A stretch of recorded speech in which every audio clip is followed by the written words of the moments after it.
This is the most brain-burning horror movie in the history of cinema. It has a complete logic and perfect closed loop. Every shot has hidden countless details. It is the suspenseful horror movie cruise ship of terror. Jess, a single mother, is hanging clothes in the yard. Her autistic son is drawing in the room, but her son accidentally spews his graffiti paint. Just as she was cleaning up, the doorbell suddenly rang, but when she opened the door, no one was there. Jess had to ask a neighbor outside the house. The neighbor also said he didn't see anyone knocking on the door. Jess stopped thinking about it. Jess hurriedly packed her things and prepared to go out. Because today is the day to go to the sea with friends, she stuffed her bags into the trunk, picked up her son and set off. When Jess arrived at the pier, she saw Greg. Greg is Jess' suitor, so he organized the event, and Victor said Jess seemed to be in bad shape. Greg asked Jess directly, but Jess said there was nothing wrong with it, so the group decided to leave immediately. There were 6 people on the voyage: Tommy and his wife Sally in sunglasses, Sally's best friend Heather in a sunnet, and finally, Greg's best friend Victor. But Jess fell asleep right after she got into bed. She dreamed that she was washed up on the beach. At this point, Greg notices that Jess doesn't seem to have the kid with her. Victor said that this was the reason why Jess was in a bad state. He asked Jess the same question, but it took her half a minute to answer that her son had gone to school. But it was Saturday. Greg hadn't even begun to think about it. Jess came over. Greg wanted Jess to be happy. He started to teach Jess how to drive the boat. Then the boat stopped. A large black cloud was rapidly approaching in the distance. Greg thinks he needs to get help. It turns on his walkie-talkie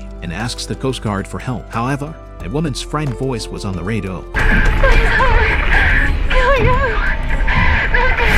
They're all dead! Greg immediately asked for her location, but the signal was suddenly cut off. It turns out that the black cloud has drifted overhead. The stormy sea snapped the boat over. Fortunately, the storm soon disappeared. Everyone swam to the boat, but Heather unfortunately fell into the sea. The 5 surviving people had to sit on the deck and wait for help. Soon a huge cruise ship came. The crowd was excited and shouted for help. At that moment, a backlit figure appeared on the boat, but it soon disappeared. As the cruise ship slowed down speed, one by one, they jumped on board. Just as the crowd was heading for the cabin, there seemed to be someone on the stairs watching them silently. When they reached the cabin, no matter how much Victor shouted, there was no answer, but they had just seen someone on the cruise ship. At this point, Jess said that she seemed to have been here before, but Greg reassures Jess that this is impossible because he found out through his files that this was a 1930s ship. The ship's name is Eros. It was the father of Sisyphus in ancient Greek mythology. When Sisyphus failed to keep his promise to the god of death, he was punished by pushing a huge stone to the top of a mountain, but every time the stone was about to reach the top, it would fall down the mountain again, so Sisyphus could only be trapped in this deathly cycle forever. At that moment,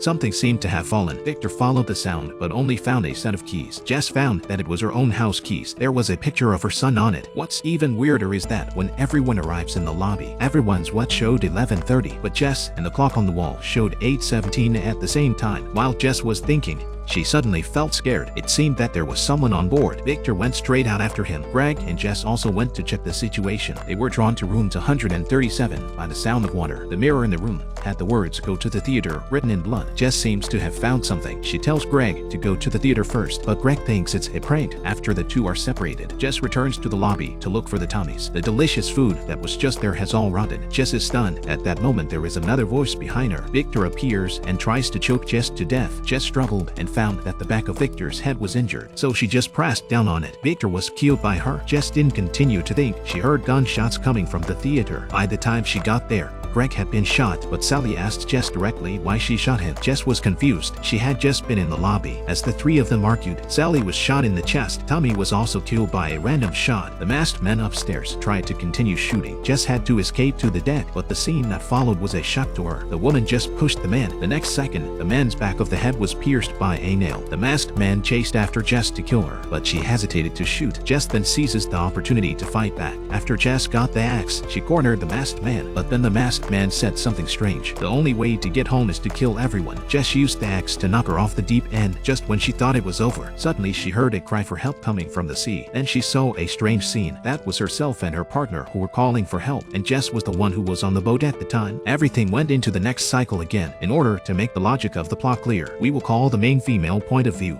JESS-1. The one who just came on board is called JESS-2. Jess saw them get on the ship and then looked around the cruise ship. This is the same as what she experienced when she got on the ship. Just as Jess is feeling broken, the key she was wearing fell off. The new people on board heard the noise and came to check it out. JESS-1 had to away. She saw that Jess 2 and her partner had arrived in the hull. At that moment, JESS-2 felt a little scared. It turned out that the person on the boat was herself. Jess rushed out of the cabin. She saw Tommy's body in the sea. Victor came out to check the situation. He saw Jess on the deck. Before Victor could even begin to ask questions, JESS-1 tries to give him an explanation of all this weirdness. Jess says there are now two of herself. The previous wave was all dead. Victor is very confused. Jess dragged him to see Tommy's body in the sea, but the body had already sunk to the bottom of the sea. Jess then said that Victor would be the next one to die. Victor just wanted to turn around and leave. Jess held Victor down in a hurry, but the back of Victor's head was accidentally pierced by a nail in the wall. It turns out that she was the one who killed him. Jess panicked and ran away, but she came to a room. There were notes written all over the floor. It reads, "Kill everyone on the ship." The more Jess looked at the handwriting, the more familiar it looked. She also wrote on the paper, and these words were written by Jess. And Jess found a shotgun in the house. This is exactly the same one that the masked man had. Jess' necklace had fallen off by accident, and the same necklace has been piled up below. This cycle has been repeated many times, but this time Jess decided to break it. Jess 1 picks up her shotgun and heads down the hall. She has to prove to Victor that what she said was true. According to the original plot, number 2 would have missed and killed Victor, but this time,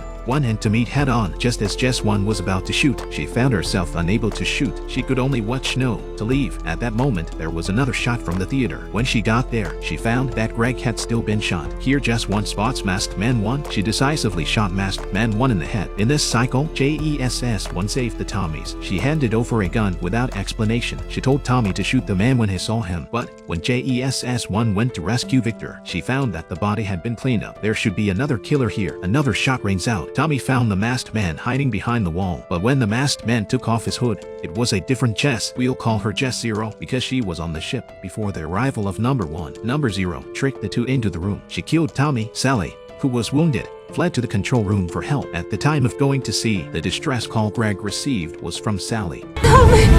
She's killing everyone! They're dead! They're all dead! Jess 1 tried to help Sally and chased her all the way to the rooftop, but the scene before her eyes made her break down again. The woman was being chased and ran away. She found countless bodies of her own lying on the rooftop.